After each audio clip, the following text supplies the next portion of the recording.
Before we dive into today's episode, I wanted to let you know that this month I've opened 10 spots for my Amazon Q&A sessions.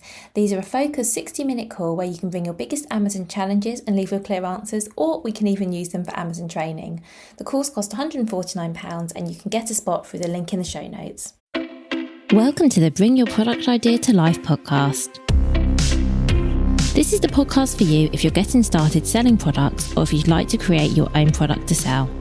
I'm Vicky Weinberg, a product creation coach and Amazon expert. Every week, I share friendly, practical advice as well as inspirational stories from small businesses. Let's get started. Hi, so today on the podcast, I'm delighted to have Nicky Price join me. Nicky is a global transformation therapist and coach dedicated to empowering professional women in business to find their purpose, break free from limiting beliefs, and step into lives of impact and abundance. I've invited Nicky on today to talk about money blocks. I met Nicky at an event a few months ago. We got chatting and I thought this is a topic that we should all speak about.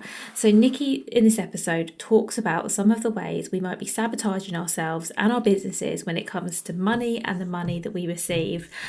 You will hear that when she talks through her list of common money blocks or mindset blocks, as she likes to call them, I did identify with a few of these, and perhaps you will too. But as Nicky shares, kind of having this self-awareness of what it is that might be holding us back, and often it's ourselves, just a little spoiler alert there, is really useful to know. So I really hope you enjoy this conversation with Nicky. I really hope you find it interesting and useful. Nicky has very kindly given us a free resource as well, and there's no opt-in or anything required, but a free video for you if you listen to this episode and you think you'd like to know a little bit more. And of course, I will link to that in the show notes. So I would love now to introduce you to Nicky. So hi, Nicky. Thank you so much for being here. Hi, Vicky. It's my absolute pleasure to be here. Thank you. So can we start with you please giving an introduction to yourself, your business and what you do? Yeah, absolutely. So my name's Nicky Price. I'm a transformation therapist and coach. So I help women in business predominantly to break through the subconscious barriers to their success, in areas that they're really holding themselves back. But that came after sort of a bit of a crash and burn and a total reinvention of myself as well. So, but I've fallen into this therapy and transformation, which I absolutely love. So, yeah. Well, thank you. So I've invited you on today to talk about money blocks. But before we go into the money blocks the common ones that you've identified, can you explain what a money block actually is for someone who hasn't heard that term, and why it's important? Why should it matter to the person listening? Yeah, of course. And money blocks are just kind of one of the many things that hold us back in business. And actually, money block is very rarely a money block. It's actually based from our childhood, as is any block that we have in our mindset. Any block to achieving anything is always stemming from our childhood and how we created our identity and our beliefs about ourselves. So a money block as such it's just a terminology that's used. It doesn't actually mean anything really in therapy. It's a kind of a terminology that's used for people who identify themselves as not earning enough money or maybe not being able to hold on to enough money, or feeling like they're not seen and not heard and not able to receive money or hold on to money. So there's many different kind of connotations, if you like, of what a money block is, but it's essentially it's not having enough, really, isn't it? Yes. Thank you so much for explaining that, because I'm sure lots of us have heard the terminology, and sometimes you don't like to ask, do you? You're not quite sure what something means, but you're like, oh, I don't know, I don't want to seem silly, so I won't ask. So I like to ask the silly questions, not so silly questions for everyone. So before we go through your list, and I will get onto that in a moment, Nicky, why do you think so many of us, even those of us who are perhaps quite experienced, we might have been running our businesses for years, still face them? Because I'm sure there's not anybody listening who won't relate to at least one of the things you're going to share with us, myself included. Yeah, I mean, absolutely. And women in business face so many different things in business. And I think one of the key things to sort of differentiate is when we're working perhaps in corporate, which was my background, and then you suddenly move to your own business, all of a sudden you're the one fronting your business. And therefore the focus and the intention is on you as opposed to working for somebody else.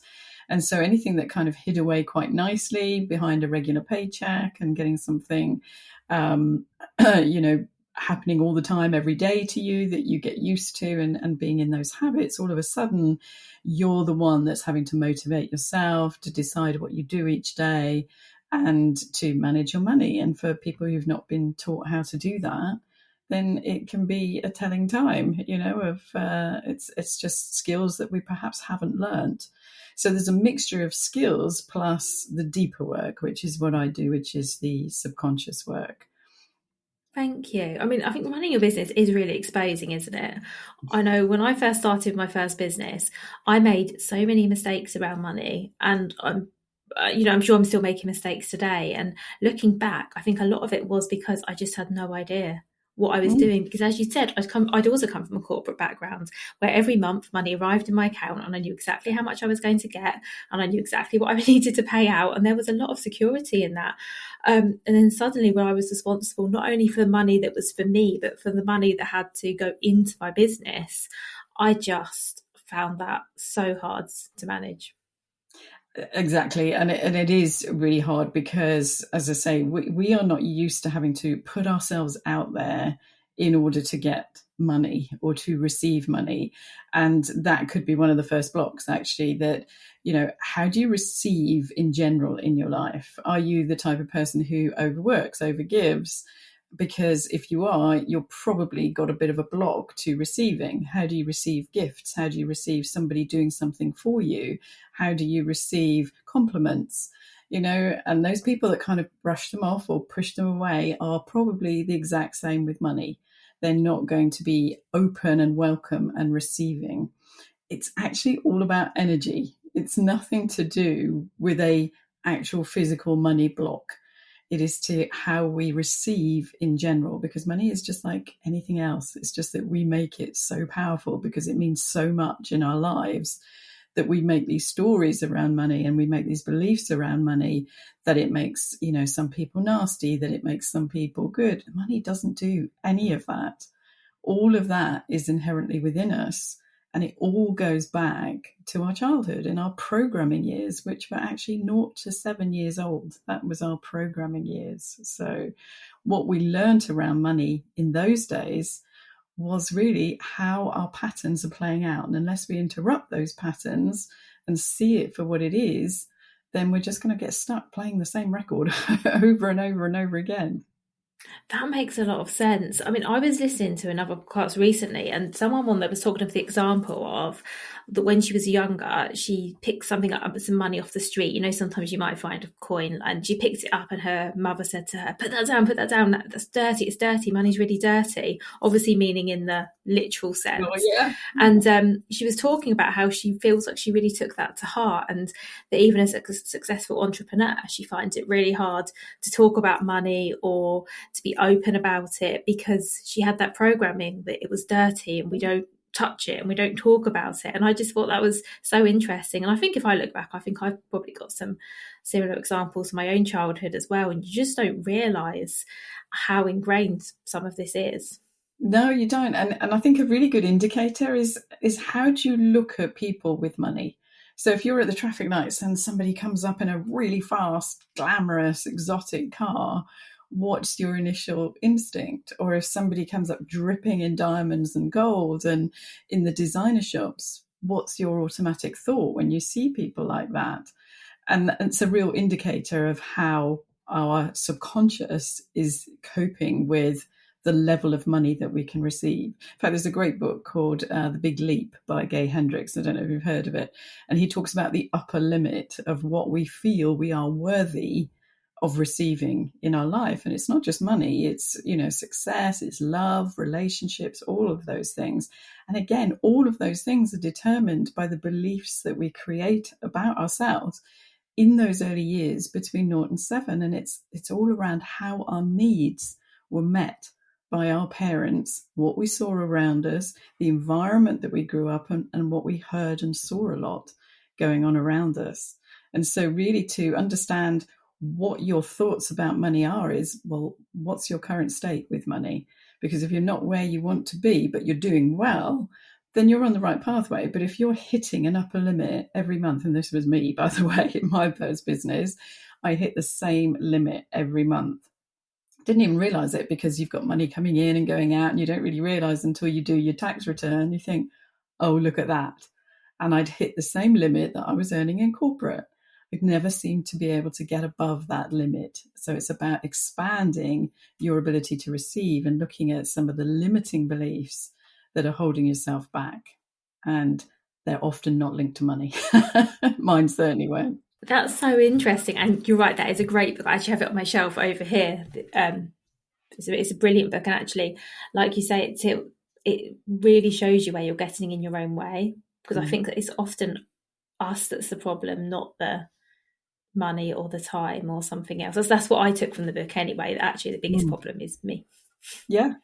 And it always comes back to us. And I think that the moment that we recognize that and stop playing the victim that life is happening to us and start to realize that actually everything that's showing up for us in our life is a direct reflection of what's going on inside in our subconscious, because our subconscious is driving 95% of the day and is 95% of our mind. And we had that programming when we were a child. So it's, maybe it's time for an upgrade, version 2.0 instead of the original. But most people will just go through life with that original programming and hardly change a thing. They'll just have those beliefs. How my needs were met denotes how worthy I am. If you grew up in an environment where you were constantly judged or criticized, then you're going to believe you're not worthy of success. If you're told often enough that you're useless and, all the nasty things that can come out of parents' mouths without even realizing it.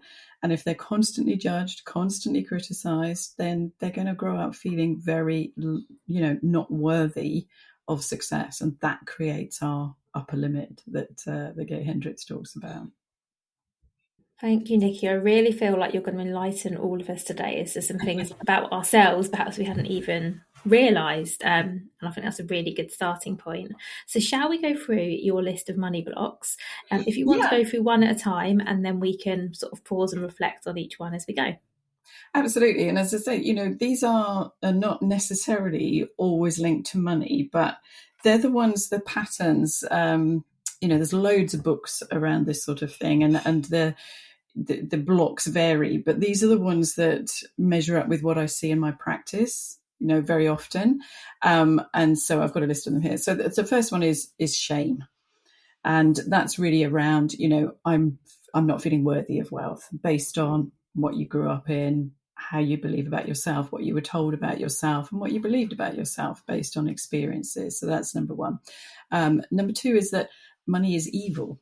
How many times do we watch TV programs as a child that the rich person was the bad one, the evil one? And if anything has happened to you in terms of, maybe you got bullied at school for having money or not having money, then you will make the assumption that having money or not having money is not a good thing. It's evil. What's the next one? Hard work. Yes. How many of it? I think every single one of us has this one. Making money is hard. And we're told that, aren't we, over and over again by parents, do you think money grows on trees? Do you think, you've got to work really hard to put your money away and, work so many hours? And that's just so not true. Because when you look at millionaires, they are leveraging time and not for money. They're not leveraging their time against money. They're leveraging their time to create freedom by leveraging other people to do work. Yeah.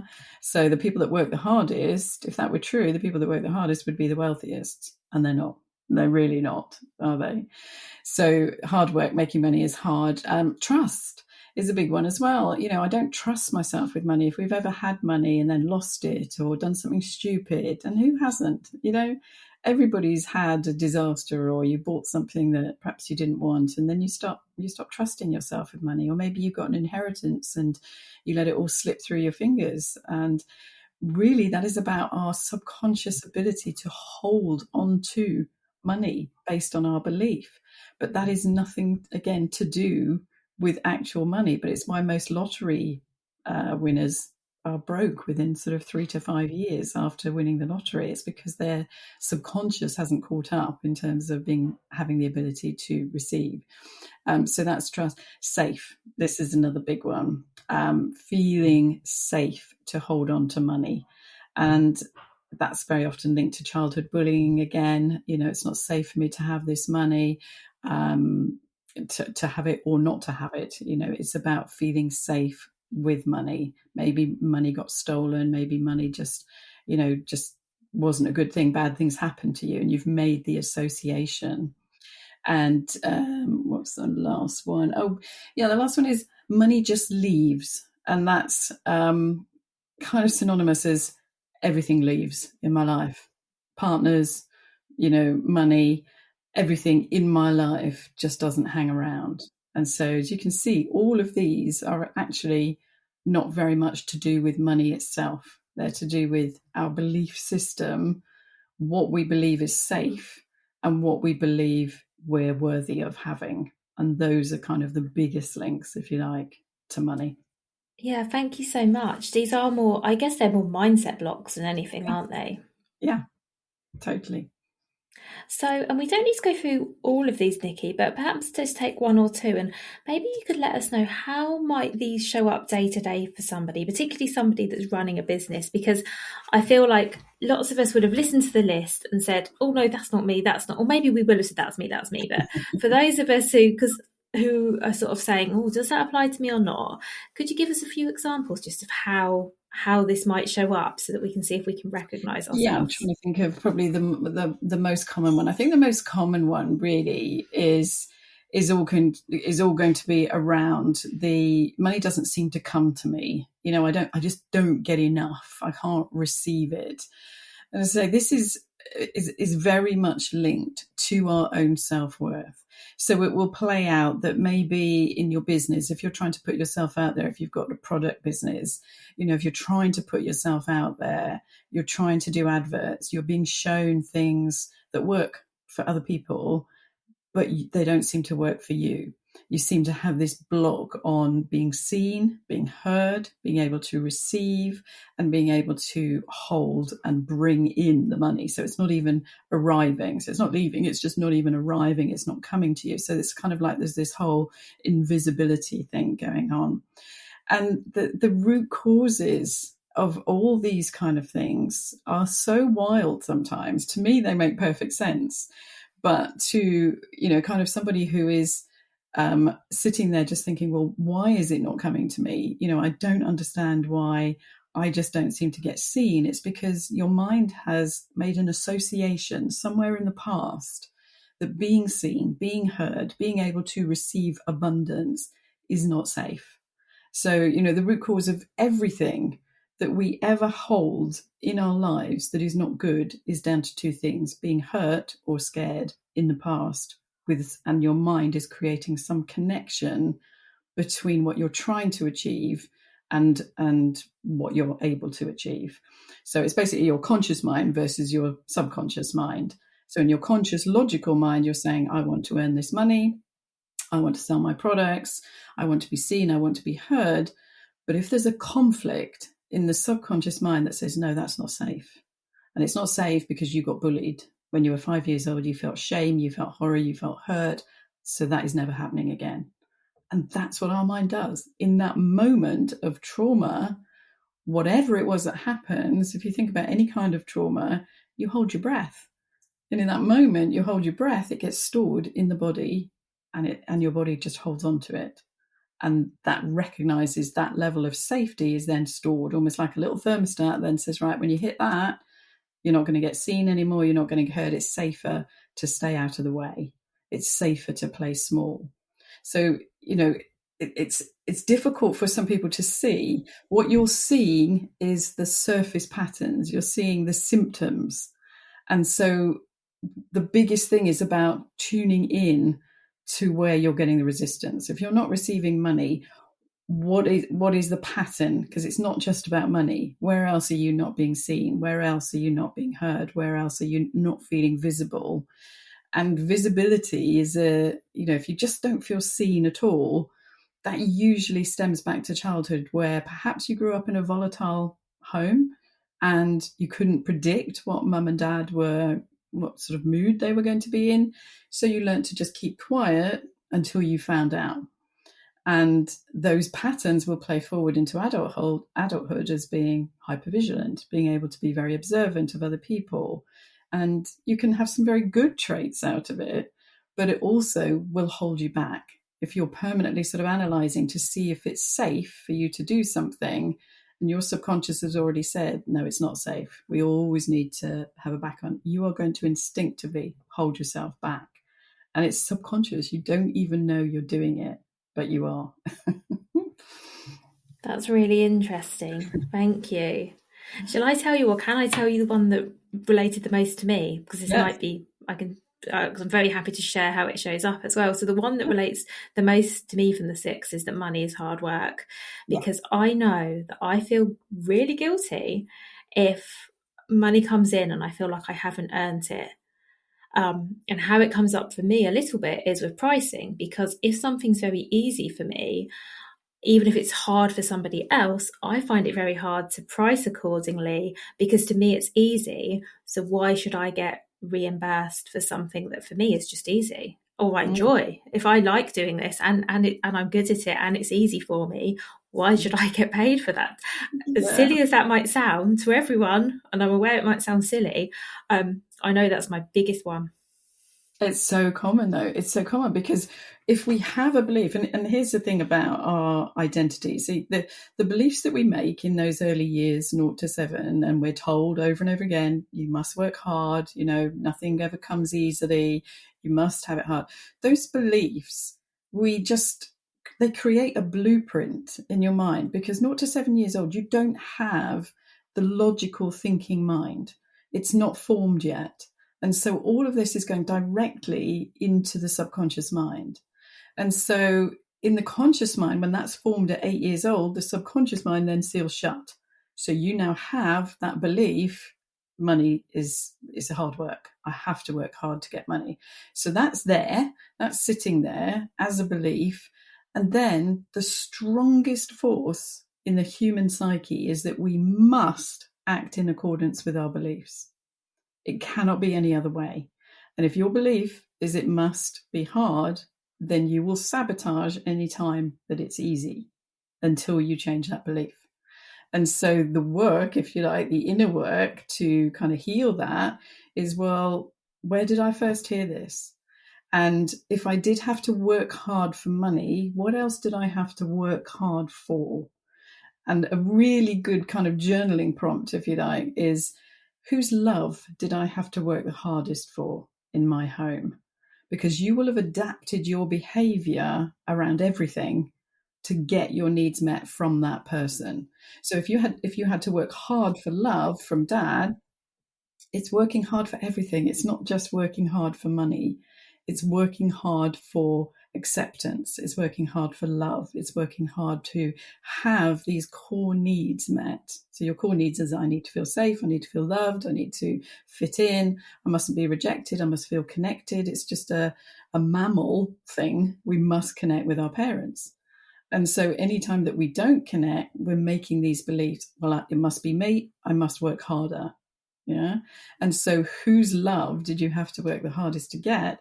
That will be your kind of clue, if you like, on where the pattern has come from.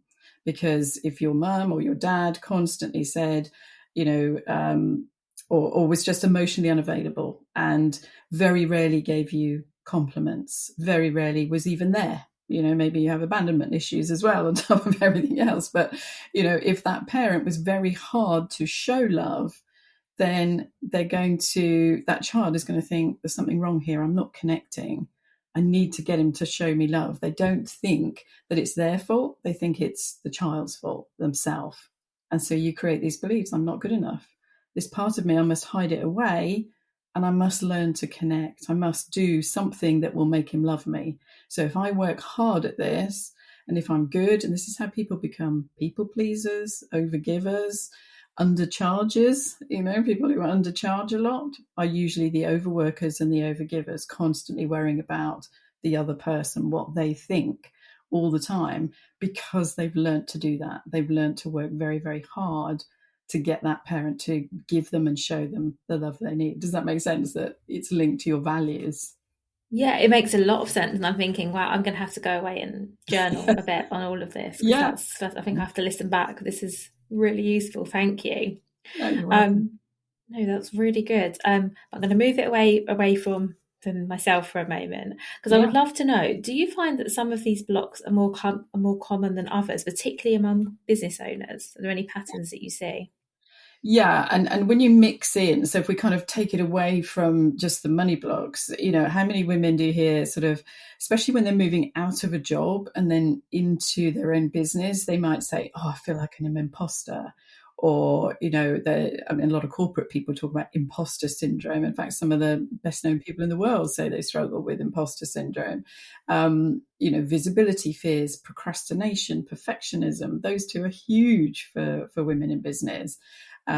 Just generalized anxiety, this kind of low level anxiety. I've got to put myself out there, because one of the worst things for us as a child is rejection in any form.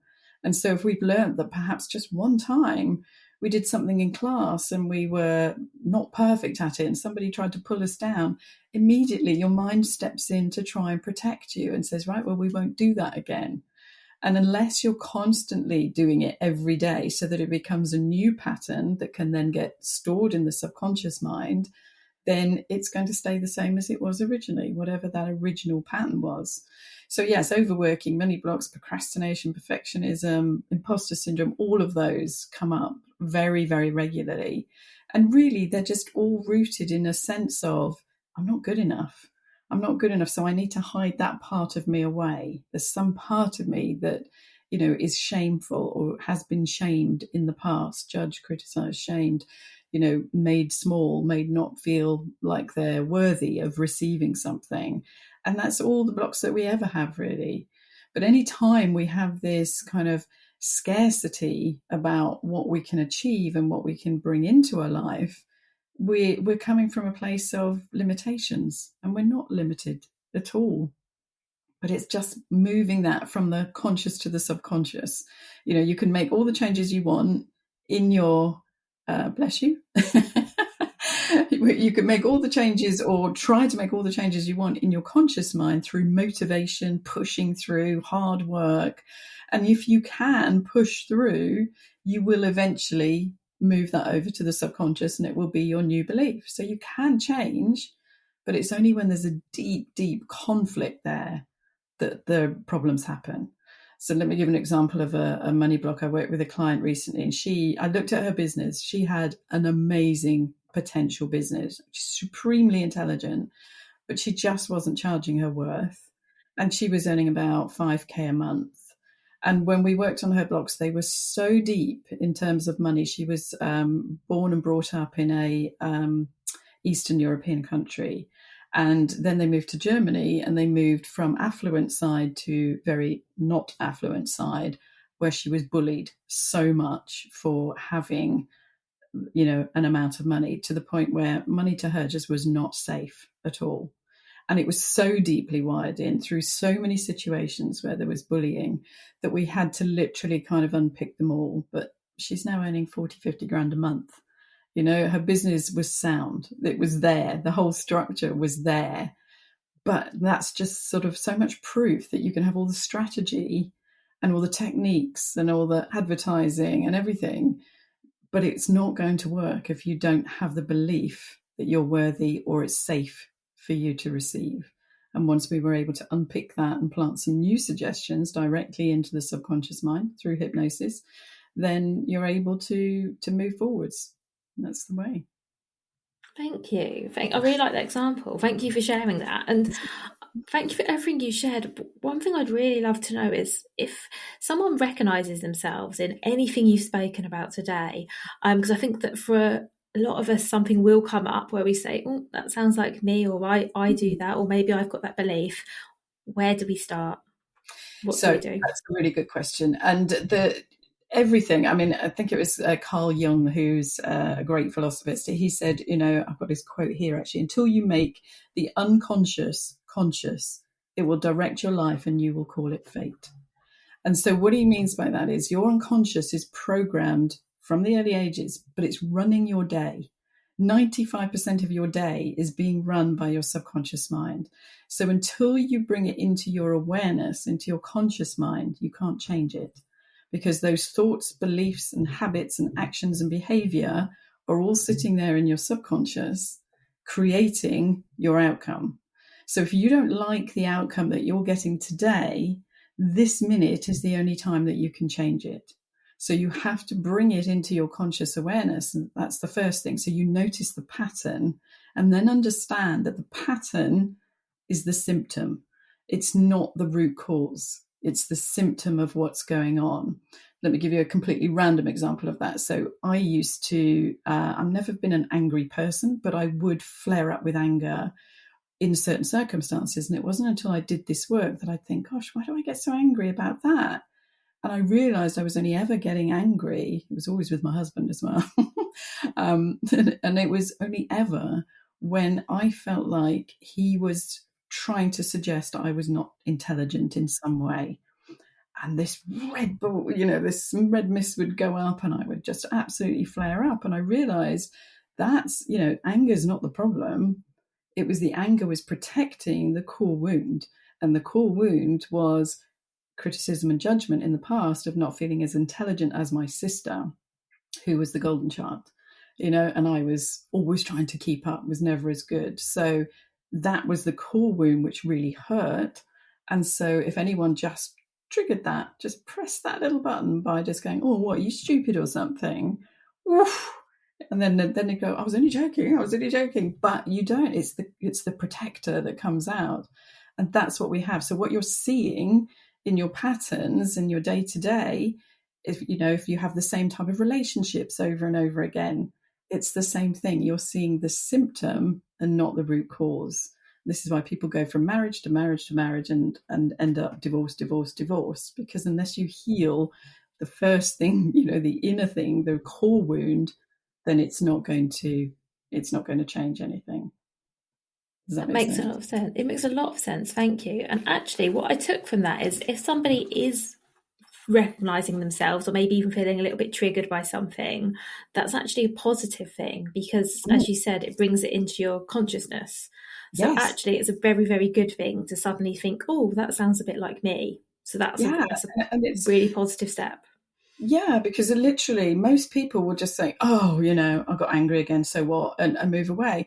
And they don't think about what just happened, because all the clues, if we just turn in to what just happened and just think, oh, curiosity instead of shaming yourself. Oh, I don't know why I did that. Constant rumination, going over it over and over again in your mind. I wish I hadn't done that. Wonder what they think about me.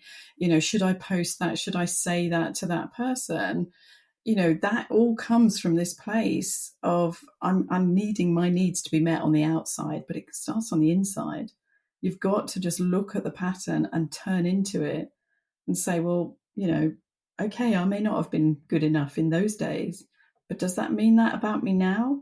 I have the same brain as Richard Branson, Oprah Winfrey, all the incredibly successful people in the world. I've got the same hardware that they have. So is it just me that's telling myself stories? Yes, is the answer to that. You are a limitless human being. And the moment you just decide in that moment to question it, if you think about when we questioned the belief about Father Christmas, we were able to just let it go. Once we understood that how could that man possibly climb down all those many chimneys, we were able to let that belief go.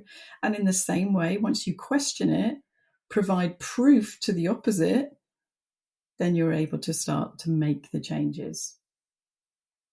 That's really helpful, Nicky. Thank you. So one final question for you before we wrap up is, what would your number one piece of advice be when it comes to overcoming any of the blocks that we've spoken about today? Number one piece. I think, your highest level that you're going to achieve is your highest level limiting belief.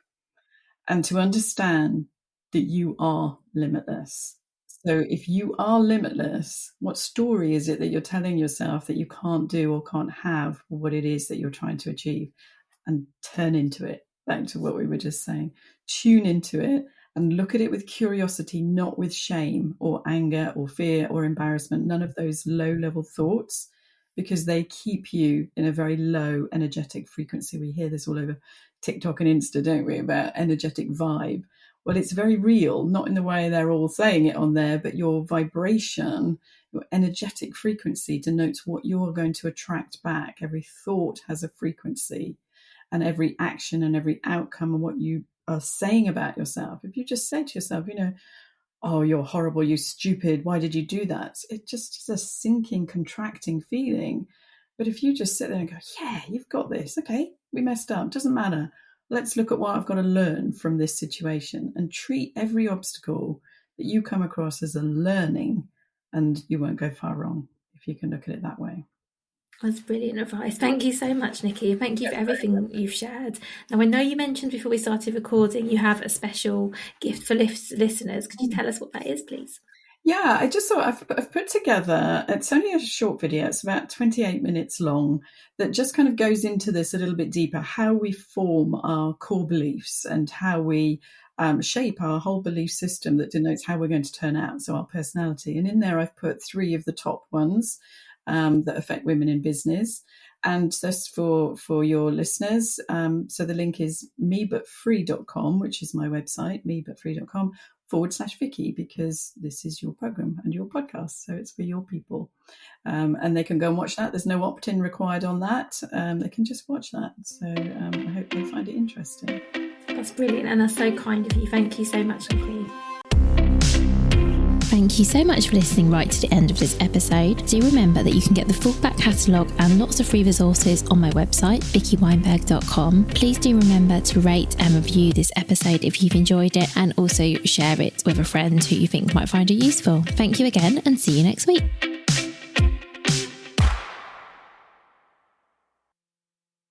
Thank you so much for listening all the way to the end. Remember, if you'd like some more support, I have 10 Amazon Q&A sessions available this month. These are 1-hour calls where we help you tackle your biggest challenges, get you moving forward, and we can even use it for some Amazon training. They cost £149 and you can book via the link in the show notes.